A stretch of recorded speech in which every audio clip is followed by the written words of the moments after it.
Being a dark chosen one hurts, but this is why it's a huge gift. Being a dark chosen one hurts in ways that most people will never understand. It's not just emotional. It's not just psychological. It's something deeper, something older, something that echoes across lifetimes, across timelines, across veils. The moment you wake up to the truth of who you are, it begins. The pain starts as confusion, a kind of existential nausea. You look around at the world and suddenly none of it makes sense. You can no longer pretend. The masks fall away and what's left is raw, unbearable truth. And you can't escape it. You've stepped into a new role, one you didn't ask for, and yet you know it's yours. It's like being drafted into a war you were born to fight, even if you never wanted to pick up the sword. You see, being a dark chosen one means you carry energies that disrupt, dismantle, and reveal. You are not here to blend in.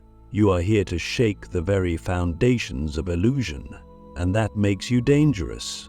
Not because you're evil, not because you're cruel, but because your presence alone threatens everything built on lies. People will hate you without knowing why. They'll project onto you their deepest shadows. They'll call you names, accuse you of things you've never done, fear you in ways that feel irrational, but it's not irrational at all. Their soul remembers what you are, and your soul remembers that this pain is the price you pay for awakening. Click subscribe to this channel to get more profound spiritual lesson. But let's go even deeper, because this is where most people turn away. Here's the brutal truth. No one applauds a dark chosen one. When the light chosen speak, they're often celebrated. People want to feel uplifted, bathed in love. But when you speak, it cuts. Your words are fire. They burn away illusions, and people resent you for it. You might even resent yourself. You might beg the universe, why me? Why this burden? Why can't I just live a normal life? But here's the secret. That pain, that rejection, that isolation, it's not a punishment, it's the initiation. The universe never chooses someone for greatness without first stripping them of everything false. And the more powerful your calling, the deeper the wound. Think about that. Really sit with it. Ask yourself, is my pain an indication of my path? What if the thing you've been trying to heal or escape is actually the evidence that you were chosen for a higher mission? Let me ask you something brutally honest. If your life had been easy, would you have awakened? Would you have questioned the matrix? Would you have sought truth beyond the veil? Probably not. Most people need a breakdown before they have a breakthrough. But the dark chosen don't just break down once. They break again and again and again, until all that's left is the unbreakable core of who they truly are, until their identity is no longer built on ego or roles, but on the eternal truth of their soul. It's a lonely path. I won't sugarcoat it. People you love will leave. Friends will fall away. Even family may turn their backs. But every time someone exits your life, it's like the universe is carving out space for something purer, something aligned. It's a sacred clearing. And in that clearing, the real you starts to rise. Not the persona you created to survive, but the ancient energy you came here to embody. You will question everything. You will go through nights where you wonder if you're insane. You will hear whispers from the unseen. You will feel energies most people are numb to, and it will be terrifying, but it will also be beautiful, because you will start to remember your power, remember your past lives, remember your vows, and the deeper you go, the more layers you peel back, the more you realize this pain is not just yours, it's ancestral, it's collective. You are transmuting eons of darkness. You are breaking chains that have bound entire bloodlines. And that's why it hurts so much. But here's where the gift begins to reveal itself. The moment you stop running from the pain and start listening to it, it changes shape. Pain becomes prophecy. Suffering becomes sight. Every tear you've cried becomes a river guiding you to your soul's truth. The universe doesn't waste pain, especially not for the dark chosen. Every breakdown you've endured was coded with a secret upgrade.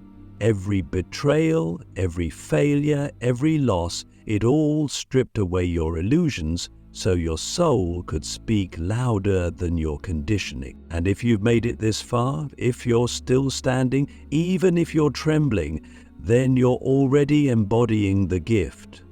You're already holding the flame that can't be extinguished. The world doesn't need more light workers who avoid the dark. It needs warriors who've walked through hell and returned with wisdom. It needs you. So the next time you feel that ache in your chest, that heaviness in your bones, remember, you are not weak, you are not broken, you are becoming, and becoming hurts. That's the price of power. That's the cost of transformation. You were never meant to heal just to feel better. You were meant to heal so you could lead others into the dark and show them how to survive it. You are a torchbearer, and the flame you carry was forged in agony, but it is the same flame that will light the path for others when the night is at its darkest. And if you've ever doubted your worth, your purpose, or your sanity, just know this. The fact that you're still here, still searching, still feeling, means you've already passed tests others wouldn't survive. You are proof that pain doesn't kill the chosen, it awakens them. Now take a breath. Feel your chest rise. You are here. You are alive. And your journey is only beginning. You were rejected for a reason. Why the dark chosen must walk alone before they rise. There's a moment in every dark chosen one's journey when the silence becomes unbearable, when no one understands you, when every connection feels hollow, when even your prayers feel like they're bouncing off some invisible wall. This is the valley of isolation. It is not a punishment. It is a preparation. You were rejected for a reason, and it wasn't because you were too much. It was because your frequency was no longer compatible with the illusions people were living in. Your truth began to vibrate at a level that made their masks fall off, and no one likes to be unmasked. When your very presence starts triggering people, it's not because you're doing something wrong. It's because your energy is a mirror, and what they see in that mirror terrifies them. So they run, or worse, they attack. At first, this hurts like hell. You question everything. Why am I always the one left behind? Why do people turn on me when I've done nothing but love them? But the truth is, your solitude is sacred. The dark chosen must walk alone before they rise, because only in that aloneness can they discover the voice of their soul without interference. Every betrayal, every abandonment, every closed door, it was the universe saying, not them, not yet, not for where you're going. You were being pruned, not punished. Think about a tree. To grow stronger, it must be trimmed. Branches that no longer serve it are cut away, not because they were never important, but because they would drain energy from the parts that are ready to bloom. That's what's happening to you. The loneliness is the pruning. The silence is the soil. And in that dark soil, something ancient and powerful is germinating. Let me tell you a secret that almost no one will admit. Solitude is the forge of the dark chosen. It is in your isolation that you stop chasing validation and start embodying your own essence. You learn to love your own company. You learn to hear the whispers of the universe. You learn that silence is not emptiness, it is information. In the stillness, you start to remember who you were before the world told you who to be. It's in that solitude that your gifts begin to activate. You might start receiving vivid dreams, powerful intuitions, unexplained synchronicities. You might feel the presence of ancestors, spirit guides, or even your higher self. These are not hallucinations. These are activations. This is what happens when the noise of the world finally dies down enough for the truth to be heard. But here's the thing, not everyone can come with you. In fact, almost no one can, because the path of the dark chosen one is narrow, and most people are not willing to walk through that much fire. You didn't choose this path for popularity, you chose it for purpose. And purpose rarely looks glamorous when you're in the middle of the pain. Now I want to ask you something that might sting. Would you rather be surrounded by people who don't truly see you, or would you rather walk alone until you find the ones who do? Because when you begin to truly embrace your path, the universe starts aligning you with others who carry the same frequency, but not before. You must first become what you seek. You must embody the vibration that your soul is calling for. That's why the solitude comes first. It's the sacred cocoon. And yes, it feels like death, like everything you knew is being stripped away, because it is, but only so something greater can be born. You're not being buried. You're being planted. And when the time is right, the universe will bloom you in front of those who once doubted you. They will see, but by then, you won't need them to, because your validation won't come from applause, it will come from alignment. Here's the paradox. The dark chosen must first learn how to be alone so that when they finally lead, they do it from a place of truth, not ego. You cannot lead others if you're still enslaved by the need to be liked. You cannot guide souls into their darkness if you haven't sat in your own. And so, the universe gives you the gift of solitude, a brutal, beautiful, sacred solitude, so that you may finally meet yourself.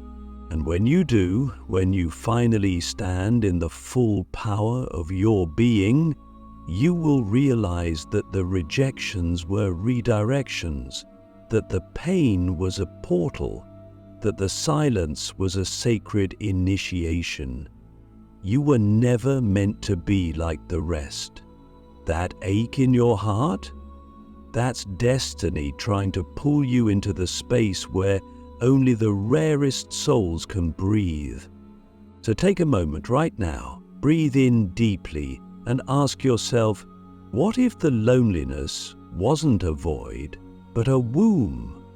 What if the reason you were left behind was so you could rise ahead? Your story is not over. In fact, it's only just beginning. And the next chapter is written in power, in presence, in pure alignment with the force that called you here in the first place. The fire wasn't meant to kill you, it was meant to temper the weapon you are. At some point in your journey as a dark chosen one, you will feel like the universe has turned against you. Nothing works. People betray you. Opportunities fall apart at the last minute. Your body feels heavy. Your mind screams for relief, your soul whispers something ancient, but you're too weary to hear it clearly. This is the fire, the sacred, searing, untamable fire that was never meant to destroy you. It was meant to temper you into the weapon the universe needs right now. But why the fire? Why does it have to hurt so deeply? Why can't the gift come gently? Because the kind of power you carry can't be forged in comfort. It's too rare, too ancient, too potent. Comfort makes the ordinary complacent, but the extraordinary? The universe burns them. And if you're honest with yourself, you've always felt it. Even as a child, you knew you were different, sensitive, aware, questioning. Maybe you felt too. You never fully fit in because your soul remembered what the world forgot. That this existence isn't just about survival, it's about transformation. And transformation doesn't happen without fire. That fire has many forms. For some it's illness, for others it's loss. For many of us it's betrayal so raw it rips open the heart. The world calls it trauma, but on a soul level it's alchemy. Every time something was taken from you, something else was activated. A deeper vision, a sharper intuition, a new layer of purpose. Pain did not kill you, it recalibrated you. And even though you might still be walking with scars, don't ever forget, a scar is proof you healed. You see, most people are not forged, they are formed. By culture, by family, by society's expectations. But you were forged in flames. You were shaped not by what you were told to be, but by what you had to survive. That's why you can see through people so quickly. That's why manipulation doesn't work on you. That's why you feel people's energy before they say a word. Because the fire burned away your blindness. It made your perception razor sharp. That's not just intuition, that's spiritual intelligence, honed by pain, refined through solitude, and weaponized through wisdom. The weapon you are is not meant to harm, it's meant to awaken. But understand this, not everyone wants to be awakened. That's why your presence triggers so much resistance. The fire within you reflects the fire others have avoided their entire lives. When you speak, when you show up, when you simply exist in your truth, you remind them of everything they've buried. That's why the room shifts when you walk in. That's why they label you too intense, too much, or too different. But you were never born to make others comfortable. You were born to be a catalyst, and catalysts don't beg for acceptance. So here's a truth you need to absorb fully. If the fire didn't break you, then nothing can. You are now tempered, solid, unshakable at your core. Yes, you may still cry. Yes, you may still doubt. But your soul has survived 1,000 storms and still said, "I'm not done." That is resilience. That is divine rage turned into divine purpose. That is shadow turned into light. Not the soft light of naive positivity, but the blazing light of truth that refuses to lie, even if it costs everything. Let me ask you something that only the forged can answer. Do you remember the version of yourself you used to be before the fire?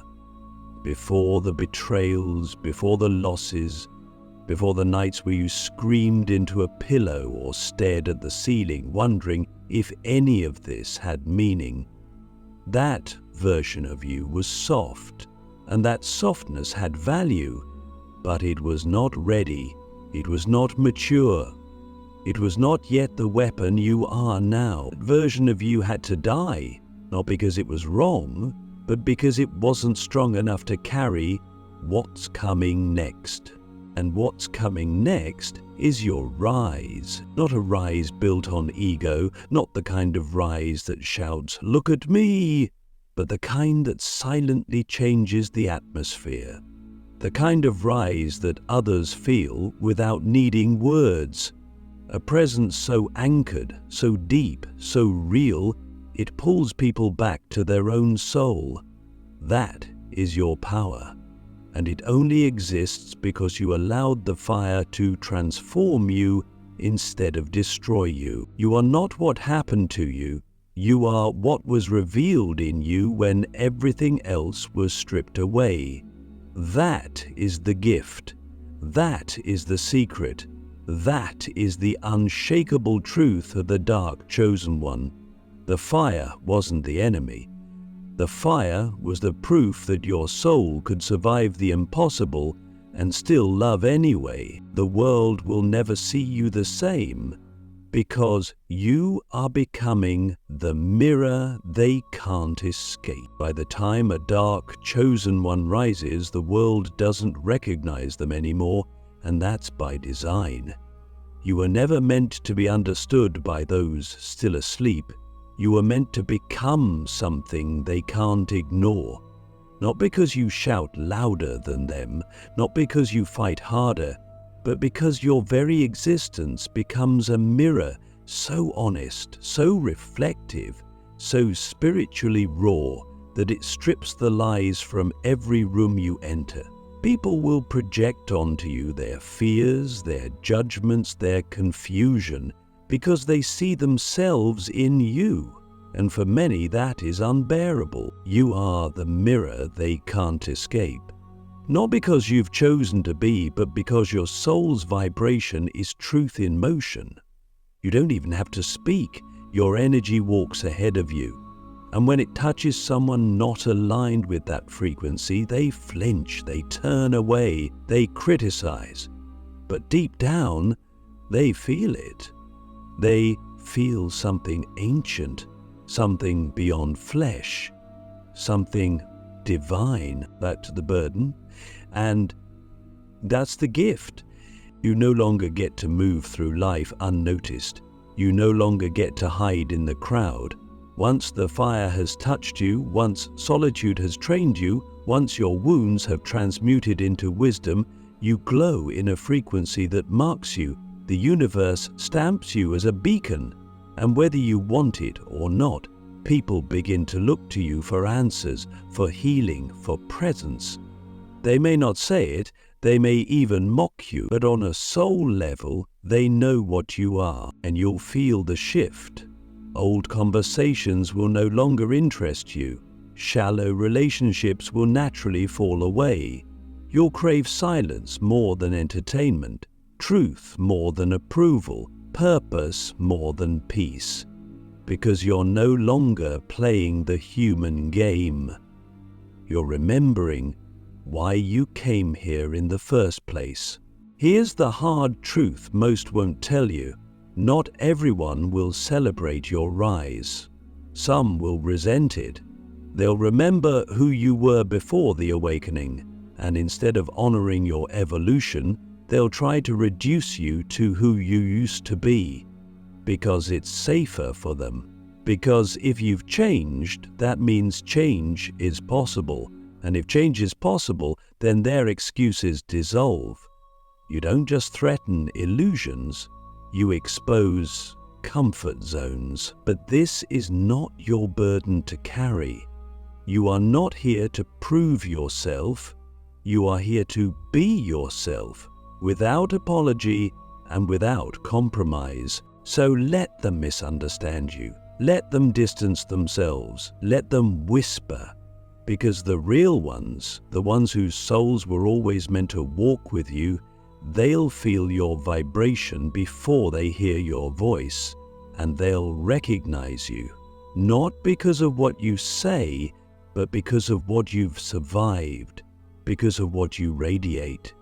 This is the final initiation, to walk as the mirror, to stand in your essence without shrinking, even when your light causes others to squint. to love deeply without attachment, to serve powerfully without being drained, to walk through this world cloaked in the silent knowledge that you are not of it, you were sent to it. And as your light becomes sharper, so too will your discernment. You'll no longer chase what's not meant for you. You'll no longer cling to what drains you. You'll stop explaining yourself to those committed to misunderstanding you, because you'll realize that your journey was never about being seen, it was about seeing clearly. And now you do. Now you are the clarity others don't know they're looking for. You are the depth they've forgotten exists. You are the storm and the stillness, the question and the answer, the destruction and the rebirth. You are the mirror. You are the weapon. You are the gift. And though it hurt like hell to become this version of you, though it cost you almost everything, it gave you something most will never touch: unshakable purpose. So now go forward, not to convince, not to convert, but simply to be. The world may never see you the same again, but the right ones will, and that's all that matters.